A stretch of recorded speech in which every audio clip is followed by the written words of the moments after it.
Teman-teman, ketemu lagi di Cerewetin Serie A. Hari ini bukan Cerewetin Inter, Cerewetin Serie A, dan gue udah janjian sama teman sih lebih tepatnya karena satu orang dari Indo Sampdoria, namanya Mas Zaki. Gue DM di Twitter langsung dibalas. Ya udah deh, langsung aja kita ngobrol-ngobrol tentang Indo Sampdoria, tentang Sampdoria yang baru saja menahan seri kita 2-2 kemarin. Yuk, langsung aja. Cerewetan ceking kita nyerewetin apa aja. Halo, selamat malam Mas Zaki. Malam. Ya, Mas. apa kabar Mas? Iya, sehat. Alhamdulillah. Alhamdulillah, terima kasih banyak loh atas kesempatannya bisa ngobrol sama Indo Sampdoria ya, nyebutnya Indosam atau apa sih Mas? Indosam. Indosam ya? Iya, kalau nama Italinya Sampdoria Club Indonesia kan, baru. Sampdoria Klub Indonesia. Ini sejak kapan sih Mas? Mohon maaf loh kalau saya nggak tahu ya, karena memang pengetahuan bola saya nggak begitu dalam. Ini sejak kapan Mas? Kalau kami sendiri, sebenarnya Sampdoriani itu sendiri sudah eksis sejak era 90-an ya. Kebetulan masa jayanya Sampdoria, kemudian mereka pernah juga menyempatkan datang ke tanah air, main 2 kali di Jakarta dan kemudian di Medan. Dan puncaknya mungkin icing in the cake-nya itu saat mereka mau terlibat dengan Federasi Sepak Bola kita dalam proyek Primavera. Justru klasik sekali ya, maksudnya. Betul. Paling lama banget gitu ya. Iya, lama banget. Tapi kan ketika itu dengan keterbatasan komunikasi, kami belum saling mengetahui satu sama lainnya. Mulailah ketika era milenium 2000, dengan seiring berkembangnya era teknologi informasi, terus terang saja kami dikumpulkan pertama kali oleh mailing list, kalau saya masih ingat-ingat itu sekitar 2005. Tapi itu pun bukan di wadah kami sendiri. Ada satu wadah namanya Cybersam, itu dia mengumpulkan tifosi Sampdoria dari seluruh dunia. Kemudian pada saat saya aktif berkecimpung di situ, saya lihat ada 3-4 orang yang merupakan native Indonesia. Kemudian dari situlah kami mulai memutuskan untuk berkumpul, dan pertama kali itu di Jakarta, 25 September 2009 itu pertama kali kami lahir. Tahun ini pekan depan kayaknya tuh kami masuk 12 tahun eksistensi kami. Kalau untuk pengakuan dari Italia sendiri, dari Federazione Clubs Blu Cerchiati, asosiasi pendukung Sampdoria sedunia, itu sudah kami dapatkan sejak Juli 2012 saat kami promosi dari Serie B ketika itu. Udah lama juga ya. Terus Iya. waktu Serie B deh, saya penasaran euforia mengikuti pertandingan ke pertandingannya itu gimana Mas? Itu tahun berapa Mas? Itu kami main di Serie B itu 2011 2012. Saat itu gimana Mas ngikutin pertandingannya Mas? Biasanya dari streaming sih gitu. Kadang juga hanya sekadar berkumpul, sekadar bercerita dan memantau lewat live score aja, seperti itu. Tapi ya justru itu menariknya ya, yang luar biasanya ya. Betul. Ada salah satu pertandingan saya ingat ketika kami berhadapan dengan Modena kalau nggak salah ketika itu. Itu 1-1 dan salah satu pencetak gol kami itu Eder Citadin Martins. Tahun 2012 ketika itu. Yang kemudian ujung-ujungnya jadi pemain Inter ya. Inter ya. 2016 Januari. Terus apa Mas aktivitas sekarang gini Mas? Sekarang itu kan, sekarang kan kita nonton bola tuh sangat dimudahkan banget ya dengan TV berbayar. Kalau dulu kan mau nggak mau kita ya cuman bisa di TV nasional. Betul. Ya kalau sekarang kan kita bisa nonton apapun yang kita mau kan. Mau nonton Sampdoria udah Sampdoria aja terus. Dulu mah walaupun kita punya TV kabel katakan Indovision, ya tergantung apa yang disiarin aja juga kan. Iya betul. Sekarang gimana Mas? Ya. Kalau sekarang sih dengan seperti Mas Gita bilang, dengan adanya kemudahan-kemudahan ini, kita juga bersyukur ya bahwa ternyata itu nggak susah lagi untuk nonton klub kesayangan kita gitu, karena kan pilihannya kan nggak hanya klub-klub yang tergolong termasuk nama elit kalau di Serie A ya. Tapi klub-klub lainnya itu hanya menu pilihan, bisa kita pilih kita mau nonton itu juga. Dan kebetulan kalau kami sendiri sih saat ini meski pandemi itu kadang juga sering berkumpul juga meski tetap menerapkan prokes, dan kita biasanya nonton bareng itu di home base kami di Kemang di salah satu restoran Italia kebetulan. Di mana itu? Menarik ya. Iya, di Jakarta Selatan Mas, di Kemang. Kebetulan keluarga nama restorannya sih Mama Rossi di Jalan Kemang nomor 58. Itu sudah jadi base camp kami sejak April Mei 2013. Karena itu kebetulan pemiliknya Mas Daniel Vigone itu native Genova, dan Mama Rossi Vigone itu mereka keluarga pendukung Sampdoria dari Genova kebetulan. Wow. Ada putra daerah ya, jadi lebih berasa banget ininya ya, animo nontonnya, ketemu orang yang seperti itu ya, Mas. Sampdoria musim ini gimana Mas? Kalau dari Mas Zaki lihat? Kalau dari saya sendiri sih sebetulnya kami ini sebenarnya dalam posisi transisi compang-camping ya Mas. Kebetulan pasca berakhirnya musim 2021, Claudio Mr. Ranieri tidak dipertahankan, Claudio pergi, dan kami baru menunjuk pelatih yang kami hire itu di awal bulan Juli, Roberto De Aversa, dan penguatan pun datang terlambat dan tidak terlalu terlambat ya. Betul, tidak terlalu signifikan kalau saya lihat, tapi alhamdulillahnya bersyukurnya Roberto De Aversa ini dia bisa melakukan kerja baik di tengah kondisi yang kurang baik. Itu saya juga kaget juga maksudnya, dan juga salut juga, karena ini kalau saya pikir bukan awal musim kami yang ini sih yang sesuai diharapkan, karena saat laga tandang versus Sassuolo itu sebelum jeda internasional kemarin akhir Agustus itu kami sempat bermain dengan hanya membawa satu striker, Fabio Quagliarella saja.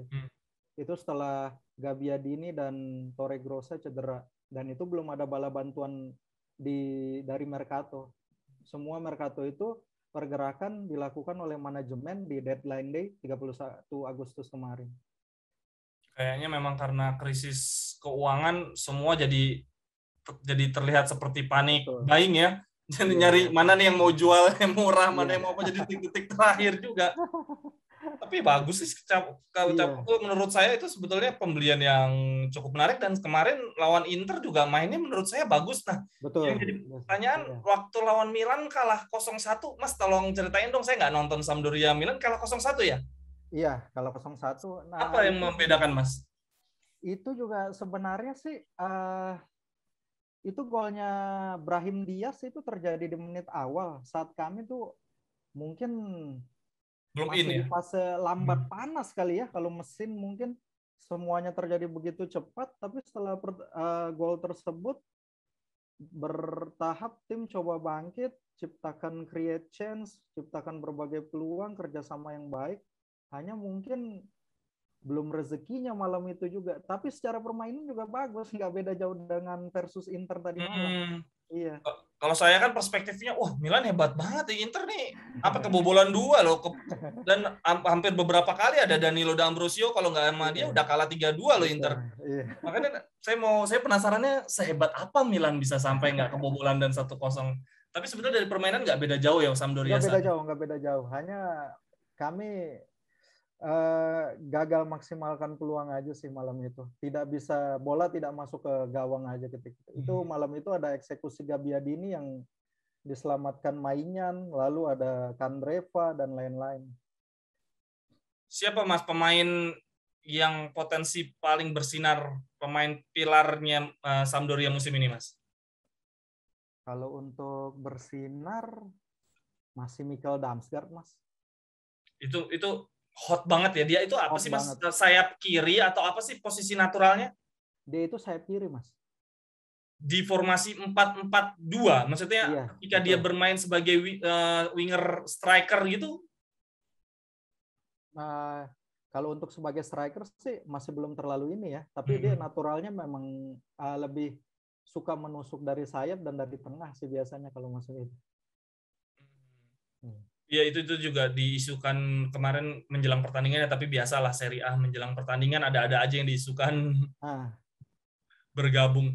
Kemudian si Torsby gitu-gitu juga bagus kan sebetulnya ya, Mas? Torsby juga bagus. Kebetulan kemarin itu juga dia itu sebenarnya hampir gabung Atalanta, tapi Tifosi itu sempat ngadain aksi dan nggak tahu kenapa penjualan itu batal. Tapi memang kalau sebagai natural kami saat ini sebagai selling club, klub yang harus menjual bakat-bakat terbaiknya untuk bertahan hidup, lanjutkan ke depan. Kecuali kalau nanti suatu saat ada orang kaya gila yang mengambil kami dan membuat kami jadi kayak Man City atau Paris Saint-Germain, itu beda cerita ya. Tapi kalau selama ini mungkin yang potensial itu Damsgaard, Morten Torsby, lalu pencetak gol kedua semalam versus Inter, Tommaso Augello. Itu bagus banget golnya. Iya, dan kemudian Omar Colley di belakang, pemain Gambia itu. Cuman memang bukan mentalitas apa, cara pandang fans Sampdoria ya memang harus mau nggak mau ketika ada pemain bintang harus siap untuk di Lego ya, mau nggak mau itu udah menjadi keseharian ya. Seperti itu. Skriniar, ya udah cabut aja deh gitu ya. Skriniar, betul. Saat ini apa yang kami punya saat ini ya kami harus nikmati sebisa mungkin. Nanti kalau besok-besok sudah ya sudah gitu kan. Saat ini seperti itu kira-kira filosofi kami. Betul. Kemudian Mas, ketika janjian Zoom hari ini, Mas sempat cerita tuh Mas yang apa dengan Erick Thohir itu apa? Akademi itu gimana Mas ceritanya Mas? Itu di Fairmont 2018. Kebetulan IO-nya itu mencari penerjemah bahasa Itali untuk Javier Zanetti dan Ibu Barbara Bigi. Itu ketika itu responsabile ya kalau nggak salah, penanggung jawab sektor pemain mudanya. Saya nggak tahu kalau sekarang beliau masih atau tidak. Dan itu kebetulan orang di IO itu kenal sama saya secara pribadi. Dan dia bilang butuh bantuan untuk mencari orang yang bisa menerjemahkan bahasa Itali. Kemudian kami kan punya teman yang punya Resto Mama Rossi itu, Mas Daniel Vigone, dan beliau bersedia. Jadilah hari itu kami satu tim yang menangani untuk di sesi konferensi pers untuk penerjemahnya Mas Zanetti dan Ibu Barbara Bigi. Menarik ya, pengalaman menarik. Oke, Mas, kalau mau bergabung dengan Indosam, ini gimana Mas? Sosial media yang paling aktif apa Mas? Instagram atau Twitter atau Facebook? Saat ini Twitter, Facebook, dan Instagram semuanya cukup aktif. Selain kami punya situs resmi juga, indosam.com. Tapi kalau untuk bergabung sih bisa hubungi Twitter, ada itunya di situ, bisa DM aja langsung. Biasanya sih kami nggak ada syarat-syarat yang cukup formal. Kami hanya minta kalau memang itu cukup hadir saja. Kalau misalnya kami adakan acara, kalau dia di Jakarta dan sekitarnya, kalau memang suka silakan hadir di Mama Rossi bila ada acara nonton bareng atau saat kami adakan fun futsal seperti itu. Tapi saat ini kan fun futsal sedang berhenti karena kondisi pandemi yang kita alami saat ini. Sebetulnya udah punya tempat, punya markas yang memang penggemar berat Sampdoria itu udah lebih dari cukup ya, maksudnya ya udah dia juga senang menerima, kita juga punya tempat, dia udah benar-benar timbal balik banget itu ya. Betul. Oke deh, terima kasih banyak Mas Zaki, mohon maaf mengganggu waktunya, soalnya beberapa kali ngobrol lebih dari 30 menit tuh suka pada protes bilang kuota saya habis kalau ngobrol sebentar-sebentar aja gitu. Terima kasih banyak Mas, sehat selalu, salam buat teman-teman Indo Sampdoria. Minta izin nanti saya upload di YouTube ya Mas. Siap. Thank you Mas. Sukses Ya, terima kasih banyak Mas Zaki, teman-teman Indo Sampdoria atas kesempatannya. Wah, senang banget bisa dengar cerita dari fans club gitu ya. Walaupun kita beda kan bukan berarti gak bisa ngobrol. Untuk teman-teman yang nonton, ada ide nggak fans club mana nih yang mau diajak ngobrol? Inter Club Indonesia udah pernah, Juventus juga udah pernah, Milan yang belum pernah, tapi itu musim lalu ya. Musim ini akan gue ajak ngobrol lagi. Biasanya sih menjelang atau pasca pertandingan tuh gue ajak ngobrol. Itu untuk teman-teman di sini yang nonton dan suka Sampdoria bisa langsung ke Kemang. Tadi Mas Zaki udah jelasin ada restoran yang pemiliknya natif dari Genova gitu ya, orang Genoa di sana dan penggemar berat Sampdoria. Wah, beruntung banget. Oke deh, terima kasih banyak untuk yang nonton, terima kasih banyak untuk yang komentar. Mohon maaf nggak bisa dibalas semua, terutama yang ngasih saran tentang mikrofon, tentang kamera. Wah, luar biasa banget, I love you. Kalau yang mau ngobrol lebih tektokan bisa di Twitter @cekinggita, gue taruh di sini ya. Kalau nggak di deskripsi, di sini apa di sini gue nggak tahu. Sampai ketemu di Cerewetan Serie A atau Cerewetan Inter berikutnya. Bye bye, thank you. Cerewetan ceking kita, nyerewetin apa aja.